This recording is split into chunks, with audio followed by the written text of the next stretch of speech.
नमस्ते दोस्तों, मैं मौर्य वर्षा मेरे यूट्यूब चैनल पर आप सबका स्वागत करती हूँ। आज हम फणीश्वरनाथ रेणु का मेला आंचल इस उपन्यास को देखने वाले हैं। यह उपन्यास 1954 में प्रकाशित हुआ है। मेला आंचल की कथा वस्तु स्वतंत्रता प्राप्ति के 2-1 वर्ष पहले से लेकर लगभग 1 वर्ष बाद तक की रही है, जो महज 3 या 4 वर्षों की कथा वस्तु ठहरती है। यह एक बृहत काय उपन्यास है।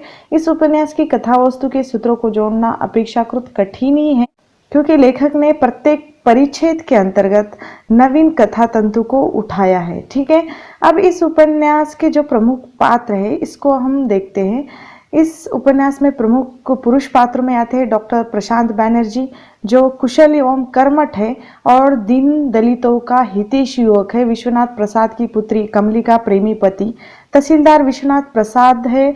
मेरीगंज का सर्वाधिक प्रतिष्ठित तथा कानूनी दावपेच में माहिर व्यक्ति ठाकुर राम कृपाल सिंह है। राजपूत टोले का प्रमुख व्यक्ति अनपढ़ किंतु चतुर पुरुष महंत सेवादास, मेरीगंज के मठ का विलासी एवं अंधा महंत, जिसके कोठरिन दासी लक्ष्मी के साथ अवैध संबंध है। महंत रामदास महंत सेवादास का शिष्य बाद में मेरीगंज के मठ का महंत बन जाता है। दुर्बल चरित्र वाला व्यक्ति है। कालीचरण उपन्यास का सर्वाधिक साहसी तथा कर्मठ व्यक्ति है, दुर्बलों का सहायक है। उसके बाद आते हैं बालदेव, कांग्रेस का कर्मठ कार्यकर्ता जो लक्ष्मी के प्रति अनुराग भाव रखता। सुमृत दास, मेरीगंज में बेतार के तार की भूमिका निभाने वाला प्रमुख व्यक्ति। चलितर कर्मकार, अपने जीवन काल में ही खानी बना साहसी डकैत है। और ज्योतिकी या ज्योतिषी काका, जो कुपमंडू पंडित ओझा है। खेलावंशी यादव, यादव टोली का प्रमुख व्यक्ति। बावनदास, गांधी जी का अनन्य भक्त, कांग्रेस कार्यकर्ता। ठीक है, अब प्रमुख नारी पात्रों में आती है कमला या कमली, विश्वनाथ प्रसाद की पुत्री, डॉक्टर प्रशांत की प्रियसी पत्नी है। लक्ष्मी, एक कीचड़ में फंसा हुआ कमल, ऐसे उसे उपमा दी जाती है। फुलिया, अनेक प्रेम प्रसंगों की नायिका बनी शिथिल चरित्र वाली युवती। राम पियरिया, महंत रामदास की दासी पत्नी बनी कुटिल युवती। ठीक है, अब इसमें गौण पात्र आते हैं। गौण पात्रों में तहसीलदार हरगोरी, अपनी जो धूर्तता का शिकार हुआ भ्रष्ट तहसीलदार। वासुदेव, कालीचरण का दाहिना हाथ या समाजवादी कार्यकर्ता। डब्ल्यू.जी. मार्टिन, मेरीगंज गांव के नए नामकरण का सूत्रधार। अंग्रेज, जिसकी प्रेरणा से गांव में मलेरिया सेंटर खुला है। प्यारू, डॉक्टर प्रशांत का कर्मठ सेवक। सोमा जट, खूंखार व्यक्ति, कालीचरण का साथी। लरसिंह दास, कामुक एवं धूर्त साधु। ठीक है, अब इसके बाद आते हैं राम कृष्ण बाबू, कांग्रेस कार्यकर्ता। पार्वती मौसी, ग्रामवासी के अंधविश्वास की शिकार हुई विधवा नारी। मंगला, चरका सेंटर की सहृदय कांग्रेस कार्यकर्ती।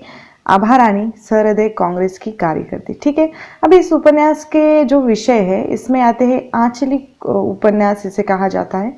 पिछड़े हुए गांव मेरीगंज का जीवन, ग्रामीण जीवन की विसंगतियों का चित्रण, भारतीय ग्रामीण समाज में वर्ग और वर्ण की राजनीति का चित्रण, धार्मिक जीवन में परिव्याप्त भ्रष्टाचार का पर्दाफाश, राजनीतिक जीवन की गतिविधियों तथा आर्थिक स्थिति का चित्रण, भौगोलिक तथा सामाजिक सांस्कृतिक पर्यावरण का चित्रण, ग्रामीण जीवन में व्याप्त अंधविश्वास का भी चित्रण।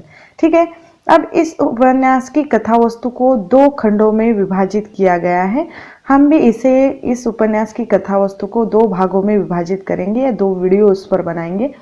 पहला खंड है जिसकी शुरुआत उपन्यास का जो आरंभ है सन 1942 के स्वतंत्रता संग्राम की पृष्ठभूमि से संबंधित इस घटना की सूचना देते हुए नाटकीय ढंग से किया गया है।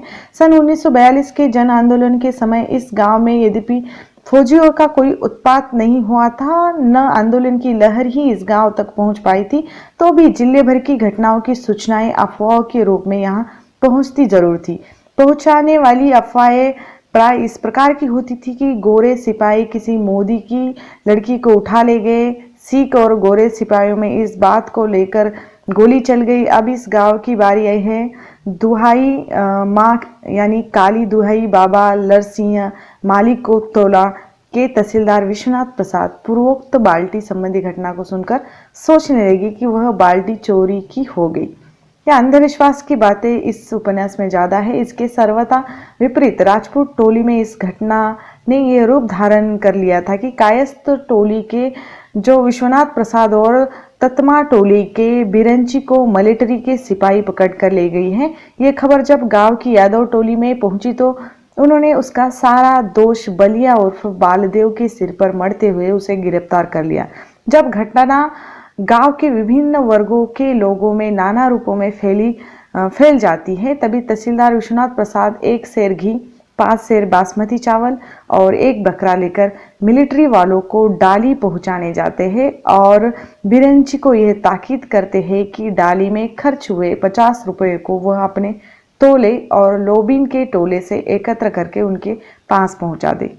जब तहसीलदार विश्वनाथ प्रसाद डाली का सामान लेकर बाग में पहुंचे तो उन्हें बाग में ठहरे लोगों से ज्ञात हुआ कि वह मिलिट्री से संबंधित नहीं है, अपितु डिस्ट्रिक्ट बोर्ड के आदमी है और पूर्णिया में एक मलेरिया सेंटर बनाने के संदर्भ में वहां आए हैं।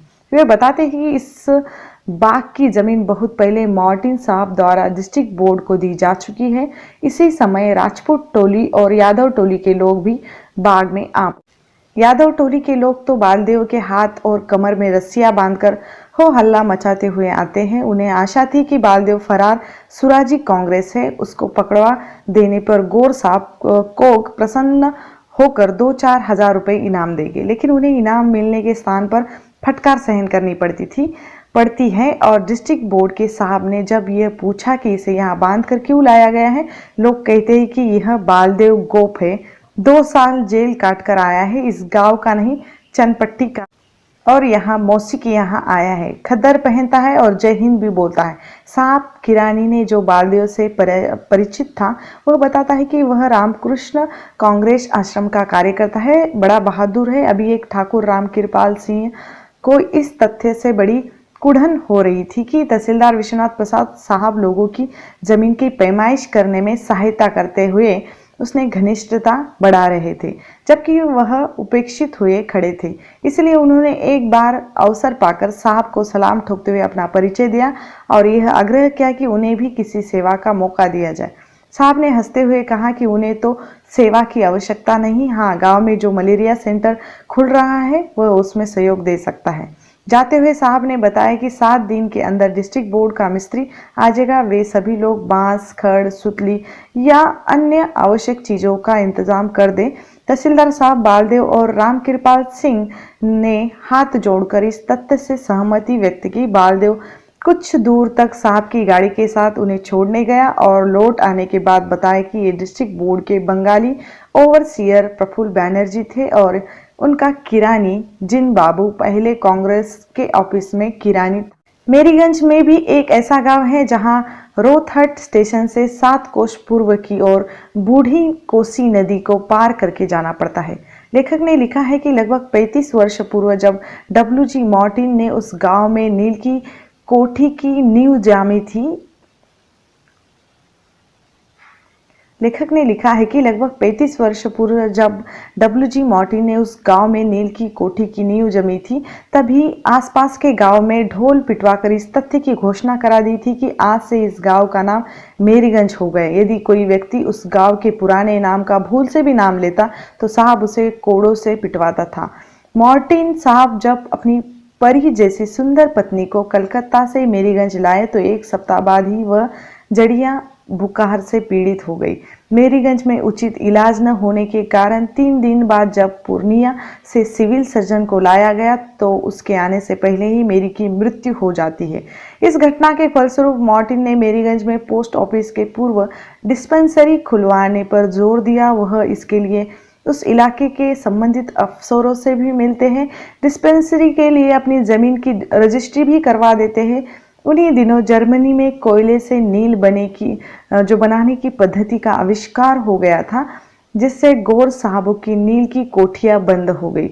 मार्टिन तो इस दोहरे आघात का गहरा असर उनके मन पर हुआ। रांची स्थित पागल खाने में उनकी भी मृत्यु हो गई। मेरीगंज के लोग मार्टिन की नील की कोठी को भूत की कोठी कहने लगे। उनमें यह विश्वास हो गया था कि जो कोई भी उस कोठी की ओर जाता है तो वह जीवित नहीं लौटता है। मेरीगंज में सभी जातियों के लोग रहते हैं। वहां के राजपूतों तो कायस्थों के मध्य पुश्तनी मनमुटाव आ रहा था और मेरीगंज में ब्राह्मणों की संख्या कम थी। हाँ, वे तृतीय शक्ति का काम कम करते थे। बाद में कुछ दिनों से गांव का यादव दल भी जोर पकड़ के या पकड़ने लगा था। यदुवंशी क्षत्रियों द्वारा जनेऊ लेने के बाद भी गांव के राजपूतों ने उन्हें मान्यता नहीं दी थी। तहसीलदार विश्वनाथ प्रसाद 1000 बीघा जमीन के मालिक थे। गांव की बस्तियों के लोग उनके मोहल्ले को मालिक टोला कहा करते थे, जबकि राजपूत टोली के लोग उसे कैथ टोली कहते थे। राजपूत टोली के मुखिया राम कृपाल सिंह थे। उनके परदादा महारानी चंपावती के स्टेट के सिपाही थे। महारानी काशी जाने से पूर्व उनके नाम 300 बीघा जमीन कर गई थी। कायस्थ टोली के लोग राजपूत टोली को सिपहिया टोली कहते थे। यादव टोली के मुखिया का नाम खेलावन था, जो आरंभ में ग्वाला किंतु बाद में 150 बीघा जमीन का मालिक बन गया था। डिस्ट्रिक्ट बोर्ड के मिस्त्री गांव में डिस्पेंसरी बनाने के लिए आए तो बालदेव के उत्साह का ठिकाना नहीं रहा। इस उत्साह के मूल में यह कारण था कि ओवरसीयर साहब ने तहसीलदार विश्वनाथ प्रसाद और ठाकुर राम कृपाल सिंह की उपेक्षा करते हुए उसी को देश का सेवक बताया था। यादव टोली के खिलावन सिंह ने बालदेव से क्षमा याचना करके बालदेव को रस्सियों से बांधकर ले जाने के व्यवहार के लिए उसे यादव टोली में रहने का आग्रह किया, जिसे उसने स्वीकार कर लिया। बालदेव ने गांव के विभिन्न भागों में मिस्त्रियों के काम में उनका हाथ बटाने की जो जोरदार वकालत की कि मजदूर द्वारा जीविकोपार्जन करने वाली जातियों के लोगों ने 7 दिन तक मुफ्त मजदूरी करने का वचन दे दिया। वे लोग यह अवश्य चाहते थे कि गांव के मालिक लोग उनको इन दिनों की आधी मजदूरी दे दिया करें। बालदेव ने डिस्पेंसरी के संबंध में मालिक टोली के लोगों को मनाने की चेष्टा की तो उनका विभिन्न टोलियों ने भिन्न भिन्न प्रकार से विरोध किया। राम कृपाल सिंह डिस्पेंसरी के निर्माण में इसीलिए सहायता नहीं करना चाहते थे क्योंकि वे समझते थे कि डिस्पेंसरी के मुख्तियार विश्वनाथ और बालदेव थे। ब्राह्मण टोली अस्पताल बनाने का यह तर्क विरोध कर रही थी। डॉक्टर लोग इलाज करने के स्थान पर बीमारियां फैलाते हैं और सुई लगाकर शरीर में जहर देते हैं। उनका कहना था कि काला बुखार इन डॉक्टरों द्वारा ही फैलाया गया है तथा विलायती दवाओं में गाय का खून मिला रहता है। जब बालदेव शिवशंकर के यहाँ पहुंचा तो वे कहीं बाहर जाने के लिए घोड़े पर सवार हो चुके थे। हरगोरी उससे चिढ़ता था। उन दोनों में बहस भी हो गई थी। गांव में इस बहस एवं झगड़े पर तरह तरह की अफवाहें फैलाई और कहा गया कि हरगोरी ने बालदेव को जूतों से पीटा है। उसकी प्रतिक्रिया में कलिया अर्थात कालीचरण ने यह शपथ ली कि हरगोरी का खून पिएगा, किंतु बालदेव ने शांति से समझाया कि और गांधी का मार्ग अपनाने को कहा और कालीचरण के बहादुरी की प्रशंसा भी की। महंत साहब यानी सेवादास अपनी दासी एवं कोठारीन लक्ष्मी को जगाकर बताते कि उन्हें साहब यानी ईश्वर ने स्वप्न में आकर दर्शन दिए। लक्ष्मी उनकी सेवा करके कुएं की ओर चली जाती है। रामदास महंत साहब के साथ बचपन से ही रहा करते हैं। उसमें भक्ति भाव तो नहीं, परंतु वो सेवा अच्छी तरह से करता है और खंजड़ी बजाने में वे बेजोड़ है। बूढ़े महंत साहब जब प्रभाती को ठीक ढंग से नहीं गा पाते, किंतु लक्ष्मी साथ में गाकर संभाल लेती है। गांव में महंत और लक्ष्मी के बारे में बहुत सारी बातें होती है। स्वप्न में आकर भगवान ने भंडारा करने की बात की थी, ये खबर भी सारे गांव में फैल जाती है। कुछ लोग गालियां भी देते हैं। लक्ष्मी को दासी रखेल कहा जाता है। लक्ष्मी को लेकर महंत की बदनामी होती है। बालदेव को लक्ष्मी के प्रति मोह जाग जाता है। गांव में भंडारा करने पर सहमति असहमति होती है। मठ पर सभा बुलाई जाती है। उसमें लक्ष्मी गांव वालों को समझाती भी है कि ईश्वर के कामों में विघ्न नहीं डालना चाहिए। बालदेव का भी भाषण होता है। उस भाषण से प्रभावित होकर रामकृपाल सिंह ने बालदेव को गांव न छोड़ने का आग्रह किया। सबने मिलजुल कर काम करने की ठानी। सिंह और तहसीलदार गले मिलते हैं। इस मिलाप का खेलावन सिंह यादव पर उल्टा ही असर होता है। उसे बालदेव पर क्रोध आता है। यादव के साथ ज्योतिषी भी नाराज थे। बालदेव पूरी तरह लक्ष्मी के विचारों में खो जा रहा था। फिर उसे अपने बचपन की बातें भी याद आती है। उसके पिता की बाल्यकाल में ही मृत्यु हो गई थी उसके। फिर उसकी माता उसे अनाथ कहने नहीं देती थी। माँ की मृत्यु के बाद वह अजोधी भगत और उनकी बुढ़िया पत्नी के यहाँ रहता था। उनकी भैंसें चराया करता था। दोनों ही पति पत्नी बड़े ही क्रूर थे। बालदेव की पिटाई करते थे, लेकिन उनकी बेटी रूपमती बड़ी दयालु थी। वह अपने माँ बाप से छिपकर बालदेव के लिए भोजन लाकर देती थी। उसके बाद वकील रामकृष्ण बाबू और उनकी पत्नी माई जी की याद आती है। उनकी वकालत बड़ी अच्छी थी, किंतु महात्मा गांधी के प्रभाव में आकर उन्होंने वकालत छोड़ दी थी और गांव में घूमकर कांग्रेस का प्रचार कर रहे थे। बालदेव ने उनके प्रभाव के कारण ही सुर्खियों में नाम लिखाया था। माई जी इतनी दयावान थी कि एक बार जब बालदेव को बुखार आया पर रात के 12 बजे तक पंखा झेलती रही थी। दुर्भाग्यवश वे उसके 2-3 वर्ष के उपरांत ही वह विधवा हो गई। उन्होंने काशीवास के लिए जाते समय बालदेव को समझाया था कि महात्मा जी पर भरोसा करो, वे सब भला करेंगे। कालीचरण के नेतृत्व में गांव में जुलूस निकाला जाता है, इससे बहुत लोग नाराज हैं। ज्योतिषी खेलावन बाबू गांव की नवनिर्मित डिस्पेंसरी में नियुक्त डॉक्टर प्रशांत कुमार का नौकर प्यारू आता है तो सभी गांव वाले उसको घेर लेते हैं। वह डॉक्टर साहब की मेज कुर्सी सजाने के बाद गमछा साबुन का प्रबंध करता है। गमकोवा यानी सुगंधित साबुन के लिए तहसीलदार साहब की बेटी कमली की शरण लेनी पड़ती है उसे, क्योंकि वो पूरे गांव में एकमात्र वही थी सुगंधित साबुन से नहाती थी। सारा गांव महक रहा था।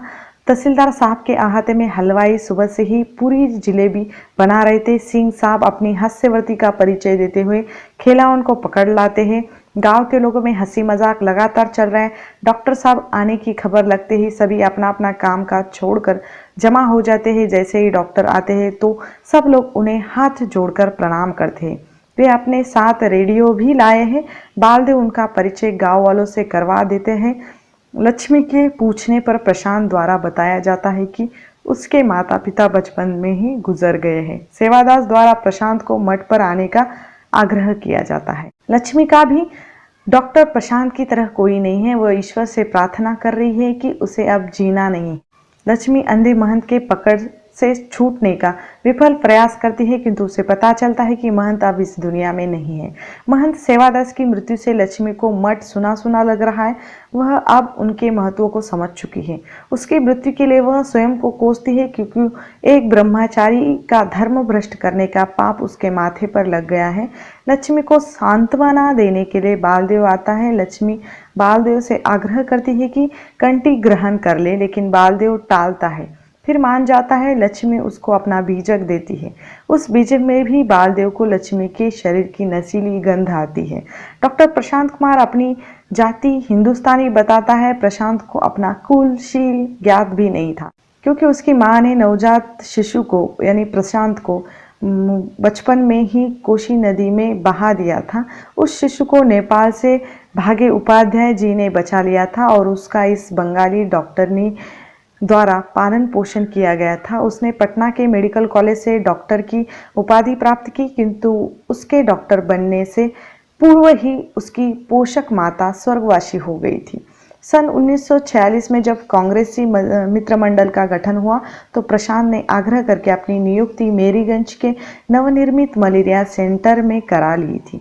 प्रशांत के इस आग्रह के संबंध में उसके साथी डॉक्टरों की प्रतिक्रिया थी कि वह बेवकूफ़ है, किंतु उसके प्रिंसिपल ने उस पर विश्वास दिखाया था। प्रशांत को उसके सहपाठी ममता ने भी ठुकराया था और कहा था, तुम बड़े हो और महान हो, बाबा विश्वनाथ तुम्हारा मंगल करेंगे। प्यारू के संबंध में ममता को पत्र लिखकर उसने बता दिया था। प्रशांत पत्र लिख रहा था कि तहसीलदार विश्वनाथ प्रसाद अपनी बेहोश लड़कियों को लेकर इलाज के लिए आते हैं। प्रशांत उसे सुई लगाने के लिए तैयार था कि कमली ने अपनी आंखें खोल दी और सुई लगाने से इनकार कर दिया, क्योंकि उसकी 3 स्थानों से सगाई टूटी थी। अब कोई भी लड़का विवाह करने के लिए तैयार नहीं था। तहसीलदार किसी पचवीरिया कायस्थ को अपना घर जमाई बनाना चाहते थे। तभी कमली बेहोश हो जाती है। प्रशांत के कहने पर दवा पी लेती है। प्रशांत ये सब बातें पत्र के द्वारा ममता को बताते हैं। आगे की कथा पूर्णिया स्टेशन से आया एक खलासी सुनाता है, जो जादू टोना भी जानता है। वह 1 साल से मंगूदास की बेवा बेटी फुलिया से सगाई करने के लिए चक्कर लगा रहा है। अभी तक उसकी बात नहीं बनी। रमजूदास की पत्नी तंत्रिमा टोली की स्त्रियों की सरदार है। उससे ऊंची जाति के लोग भी डरते थे, क्योंकि उसने एक बार सिंह जी का मुंह बिगाड़ दिया था। टोली की जवान लड़कियां उसकी मुट्ठी में रहती है। उसको खुश करने के लिए खलासी उसके लिए कंगन लेकर आया है। फुलिया की इच्छा है, फिर भी वह माँ बाप के भय से कुछ बोल नहीं पाती। कंगन पाकर रमजूदास की स्त्री खलासी का पक्ष लेकर फुलिया के मां पर क्रोधित होती है। फुलिया की मां ने भी उसके अनुचित संबंध की बात की। फिर उसे झगड़े में फुलिया हिम्मत करके खलासी के साथ विवाह करने के लिए कहती है, नहीं तो भाग जाऊंगी, ये धमकी भी देती है। महंत के मृत्यु के बाद रामदास को महंती चादर देने के लिए आचार्य गुरु आने वाले थे। महंत बनने के लिए शर्तें रखी गई है। वह लंगोटा बंद रहकर सदगुरु की सेवा करेगा, मादक द्रव्य का सेवन नहीं करेगा, कोई दासी रखेल नहीं रखेगा। नए महंत को 900 बीघा जमींदारी का मालिक बन जाता है। इस कारण आचार्य गुरु का संदेश लेकर आने वाले नरसिंह दास के मन में लालच जाग जाता है।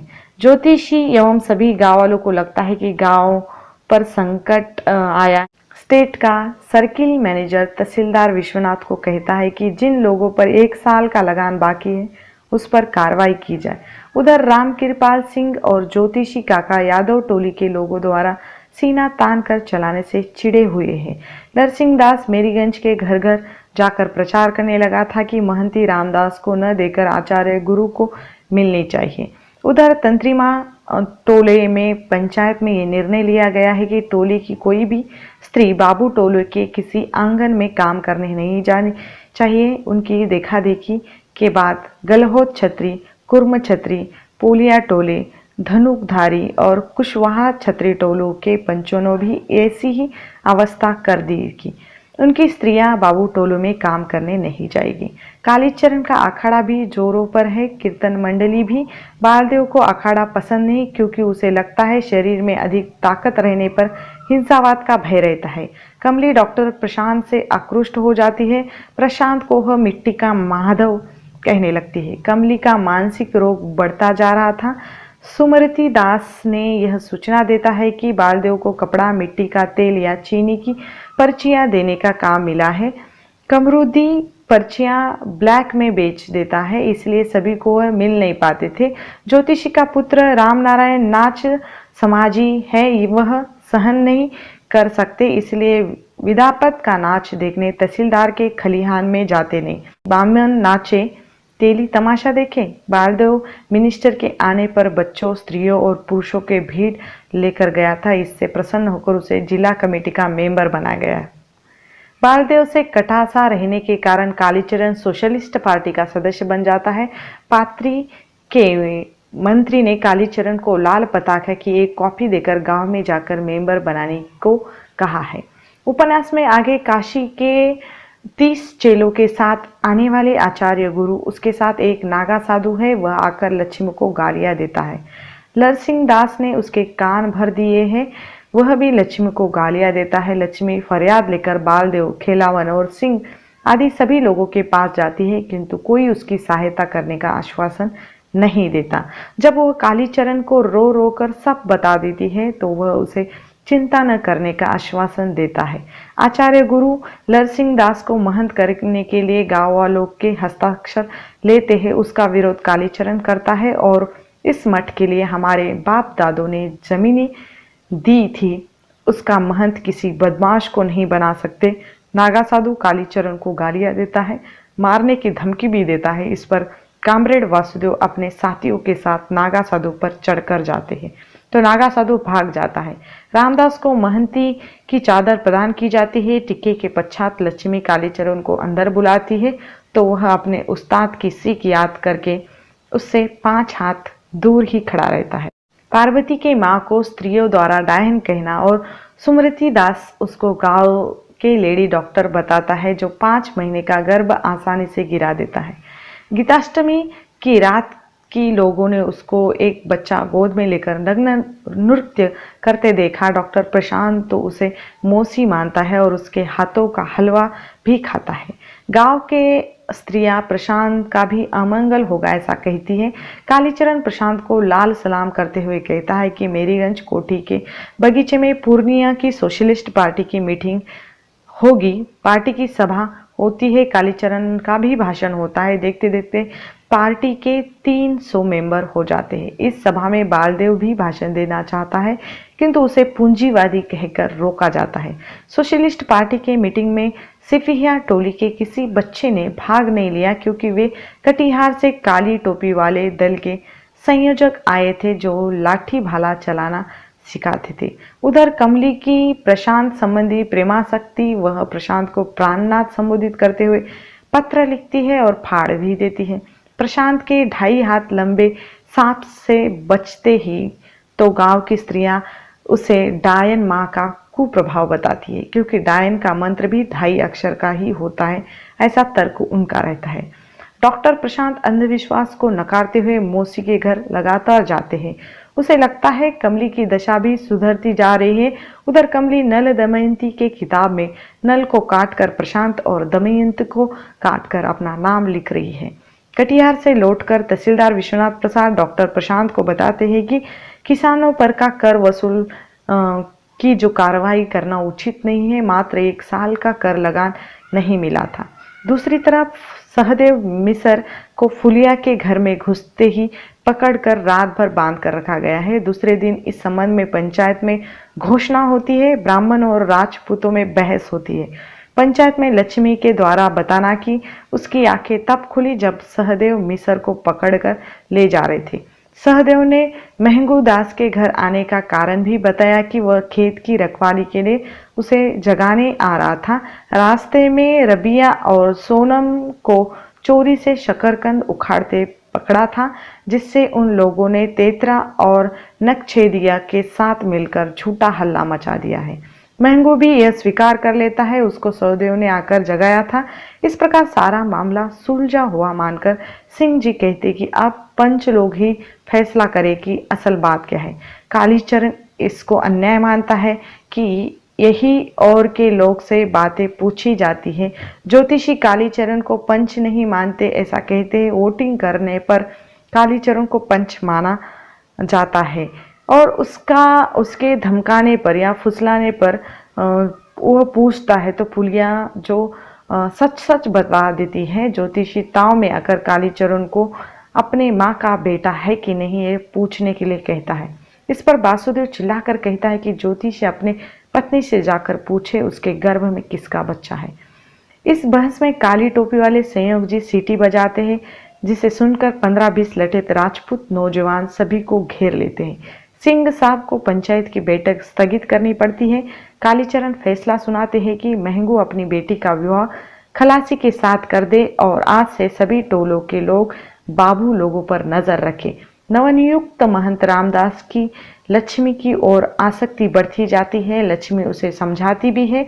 रामदास को बालदेव पसंद नहीं है, क्योंकि लक्ष्मी बालदेव को पसंद करने लगी है। दूसरी ओर गांव के लोग महंगाई के कारण परेशान हैं। कांग्रेस का प्रचार कार्य के लिए गांव में बोनदास नामक कार्यकर्ता आ गया है। उसने 1942 में नेब गोरी मिलिट्री को बहुत थकाया था। संयोग जी अपने बौद्धिक भाषणों में इस पर जोर देते हैं कि आर्यवर्त में शुद्ध हिंदू ही रह सकते हैं। कामरेड वासुदेव लाल झंडे और कम्युनिस्ट पार्टी के सिद्धांतों का प्रचार करता है। सोशलिस्ट पार्टी के प्रचार कार्य में सहायता के लिए कालीचरण से जब चलितर कर्मकार आकर मिलता है, जिसके वजह से गांव में आतंक छा गया है, क्योंकि वह पिस्तौल चलाने में मिलिट्री को भी हरा देंगे। होली के त्योहार पर गांव के लोग कर्ज लेकर त्योहार मनाते हैं। कमली प्रशांत को रंग डालती है, प्रशांत भी उसके सिर पर डालता है। बावनदास की चिंता दूर होती है और दूर की चिंता यह है कि भारत माता अब रो रही है। कांग्रेस पार्टी में तरह तरह के भ्रष्ट लोगों जो उच्च पद पर कार्यरत है उसका वर्णन भी आया हुआ है। बावनदास तारावती देवी के प्रति कामातुर हो जाने के पाप का प्रायश्चित उसने 7 दिन का उपवास करके किया था।